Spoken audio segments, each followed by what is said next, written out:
अस्सलाम वालेकुम मोअज़्ज़िज़ नाज़रीन कराम, उम्मीद करता हूँ कि आप सब खैरियत से होंगे। मोअज़्ज़िज़ नाज़रीन कराम, बरमूदा ट्रायंगल का नाम तो आपने सुना होगा। बरमूदा ट्रायंगल या बरमूदा मुसलस शुमाली अमेरिका से दूर शुमाली बहर अर्केनूस का वो हिस्सा है जिसमें 50 से ज़ायद बहरी जहाज और 20 हवाई जहाज पुरस्कार तौर पर लापता हो चुके हैं। इस बरमूदा त्रिकोण को शैतान का मुसलस भी कहा जाता है क्योंकि यहाँ से गुजरने वाले बहुत ही कम जहाज अपनी मंजिल तक पहुँच पाते हैं और इनमें से ज्यादातर तो बगैर किसी वजह के गायब भी हो चुके हैं जिनका कोई सुराग नहीं मिला। विंसेंट गेडिस नामी मुसन्निफ ने 1964 में एक मैगजीन में इस खत्ते का नाम दिया था, ताहम वो पुरस्कार गुमशुदगियों के बारे में लिखने वाले पहले शख्स नहीं थे। 1950 में एक मजमून शाया हुआ था जिसमें गैर मामूली गुमशुदगियों का हवाला दिया गया था और फिर 1952 में जब मजमून हमारे पिछले दरवाजे पर समुद्री इसरार शाया हुआ तो उसमें 5 नेवी TBM एवेंजर्स बम्बार तैयारों के नुकसान का भी अता किया गया था।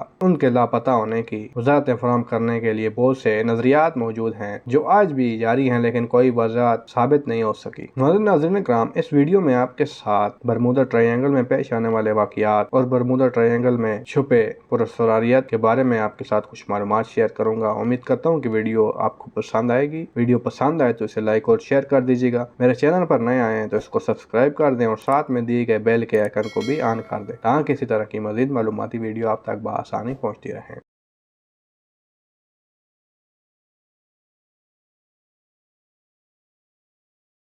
बरमूदा ट्रायंगल में गायब होने के बावजूद हवाई जहाज और बहरी जहाज इस खत्ते में कसरत से उड़ते या सफर करते हैं। पुरस्कार गुमशुदगियों की कुछ वजाहतों में UFO अनआइडेंटिफाइड फ्लाइंग ऑब्जेक्ट यानी नामालूम फ्लाइंग ऑब्जेक्ट के नजरियात भी शामिल हैं जो किसी अजनबी मखलूकात यानी के एलियंस से मुशाबे रखते हैं। कुछ नजरियादानों ने बरमूदा ट्रायंगल के इसरार को खोए हुए शहर एटलांटिस से जोड़ा है। बरमूदा मुसलस के लापता होने के बारे में कुछ तहकीकात से पता चलता है कि ये इंसानी गलतियां थीं या सिर्फ खराब मौसम को कसूरवार ठहराया गया था। बरमूदा ट्रायंगल में लापता होने के बारे में कुछ नजरियातों में कज़ाकों की मुदाखलत, समुद्री तूफान, मकनातीसी असामानियां, बहरी जहाजों का जानबूझकर डुबोना और बड़ी लहरें शामिल हैं। बरमूदा ट्रायंगल में पेश आने वाले वाकयात की इतलात 19वीं सदी में मिलती है। कुछ बहरी जहाज बगैर इशारे दिए वहाँ से गायब हो गए और जिन्हें बाद में न कभी देखा गया और न कभी इनके बारे में सुना गया और न ही वहाँ उस जहाज का कोई मलबा मिला। ऐसे ही कई वाकये मौजूद हैं जो आपके साथ शेयर करता हूँ।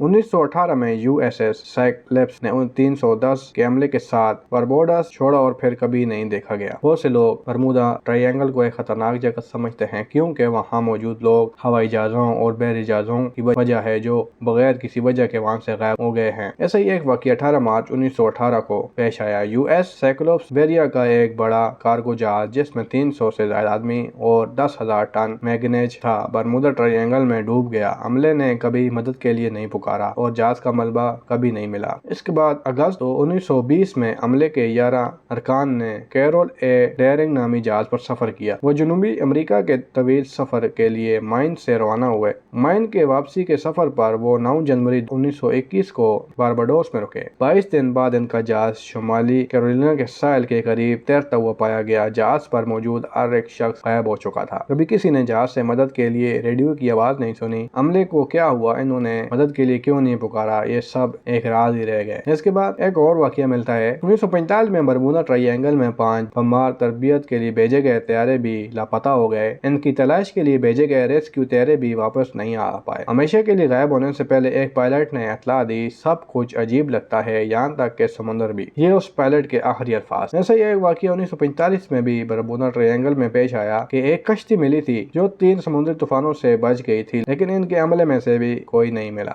इसके बाद 1958 में एक डगलस DC-3 हवाई जहाज बरमूदा ट्रायंगल में लापता हो गया था। हवाई जहाज और इसमें मौजूद सवार 32 लोग जो कभी दोबारा न देखे गए और न ही इनके बारे में कुछ पता चला। बरमूदा ट्रायंगल में जहाजों की आमद और रफ्त इतनी ज्यादा है कि ये मामूल की बात है कि कम ट्रैफिक वाले दूसरे खत्तों की निस्बत वहाँ ज्यादा बहरी जहाज डूबे होंगे। कुछ लोगों का ख्याल है कि बरमूदा ट्रायंगल में मेथेन हाइड्रेट्स के बड़े मैदान कुछ महफूज पुरस्कार गुमशुदगियों के जिम्मेदार हो सकते हैं। कुछ लोगों का मानना है कि बरमूदा सलस में मकनातीसी कशिश की वजह से कंपास में मसाइल पैदा हो सकते हैं और इस वजह से पायलटों और कप्तानों को उलझन होती होगी कि कंपास रास्ता सही नहीं दिखा रहा और वो किस समझ जा रहे हैं। जब क्रिस्टोफर कोलंबस ने 1492 में बरमूदा ट्रायंगल के जरिए सफर किया तो इसने आसमान में आग के गोले और अजीब कंपास रीडिंग की इतला दी। बरमूदा ट्रायंगल के ऊपर परवाज करते वक्त गुम होने की इतलात गैर मामूली नहीं है। ब्रूस कर्नर्स नामी एक शख्स ने दावा किया कि इसने इस इलाके से गुजरने वाली परवाज में 28 मिनट गुजारे हैं। इनका तैयारा रिडार से गुम हो गया और मियामी बीच में दोबारा नमूदार हुआ। बताया जाता है कि गुज़िश्ता 100 सालों में बरमूदा ट्रायंगल में कम अज कम 20 तैयारे और 50 जहाज लापता हो चुके हैं। बरमूदा ट्रायंगल में गुज़िश्ता 100 सालों में 1000 अफराद हलाक या लापता हो चुके हैं। एक नई तहकीक के जरिए नॉर्वे के साइंसदानों का ख्याल है कि वो इस राज को जान सकते हैं जो इस इलाके के नीचे है, जो बेलाकुनूस में फ्लोरिडा, बरमूदा और पोर्टो रिको के दरमियान वाक़िया है। नॉर्वे की आर्किटेक्ट यूनिवर्सिटी के मुहक्किकीन का ख्याल है कि पानी के अंदर बुलबुले के धमाके की वजह हो सकते हैं, जिसने साइंसदानों को बरसों से हैरान कर रखा है। मुहक्किकीन ने यह भी बताया है कि नॉर्वे के साहिल से दूर समंदर के फर्श पर बड़े गड्ढे पानी के अंदर मीथेन के धमाकों से पैदा हुए होंगे। ये इन बहुत से नजरियात में से एक है जो बरमूदा ट्रायंगल के अंदर बेरिजाजों के गायब होने के लिए पेश किए गए हैं। मुहक्किकीन ने बताया है कि मगरबी वस्ती बेरनेस्टेस समंदर की एक इलाके में समंदर के फर्श पर बहुत ज्यादा गड्ढे मौजूद हैं और शायद ये गैस के बहुत ज्यादा खराज होने का सबब है। मुहक्किकीन ने कहा है कि मुमकिन गड्ढे का इलाका आर्कटिक में मीथेन के खराज से हुआ होगा, जिसकी वजह से वहाँ का इलाका बड़े हॉट स्पॉट में से एक की नुमाइंदगी करता होगा यानी, और ये शायद गैस के बहुत ज्यादा खराज का सबब है। मुहक्किकीन ने कहा कि ये गड्ढे तकरीबन 1 किलोमीटर चौड़े और तकरीबन 50 मीटर गहरे हैं और मुहक्किकीन का ख्याल है कि ये समुद्री फर्श के नीचे तेल और गैस के अखराज से पैदा हुए होंगे जो बलाखिर फट गए हैं। इनके नजरिए की तफसीलात अगले माह यूरोपीय जियो साइंस यूनियन के सालाना इज्तिमा में पेश की जाएगी, जहाँ साइंसदान इस बात पर बहस करेंगे कि आया ये पानी के अंदर होने वाले धमाके इतने मजबूत हो सकते हैं कि वो बेरजाजों को डुबो सकें। अगर इस बात पर सब मुत्तफिक हो गए तो ये साबित करने में मजीद इस पर तहकीकात की जाएंगी कि बरमूदा ट्रायंगल में गुमशुदा जहाज मीथेन के धमाकों का नतीजा है। उम्मीद करता हूँ वीडियो आपको पसंद आएगी। वीडियो पसंद आए तो इसे लाइक और शेयर कर दीजिएगा।